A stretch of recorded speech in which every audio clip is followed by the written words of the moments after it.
Oorakam ALP സ്കൂളിൽ 1 മുതൽ 4ാം class വരെയുള്ള കുട്ടികളുടെ പഠനോത്സവം സംഘടിപ്പിച്ചു. വിവിധ വിഷയങ്ങളിലെ പാഠഭാഗവുമായി ബന്ധപ്പെട്ട അവതരണം പഠനോത്സവത്തിൽ നടന്നു. PTA പ്രസിഡന്റ് PR സന്തോഷ് പഠനോത്സവം ഉദ്ഘാടനം ചെയ്തു.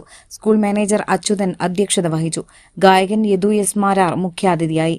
പ്രധാനാധ്യാപിക PV Jini, school in-charge Vijayan Chennanath, വിദ്യാലയ വികസന സമിതി പ്രസിഡന്റ് രമ ജ്യോതികുമാർ, വിദ്യാലയ വികസന സമിതി secretary Rakesh Unniyampuram, CRC coordinator Aparna Priyan എന്നിവർ സംസാരിച്ചു.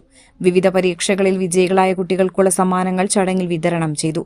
തുടർന്ന് കുട്ടികളുടെ വിവിധ വിഷയങ്ങളിലെ പാഠഭാഗങ്ങളുമായി ബന്ധപ്പെട്ടുള്ള പ്രസംഗം, നാടൻപാട്ട്, കവിത, പരീക്ഷണം, നാടകം എന്നിവ കൂടാതെ കുട്ടികളുടെ വിവിധയിനം കലാപരിപാടികളും പഠനോത്സവത്തിൽ അവതരിപ്പിക്കപ്പെട്ടു.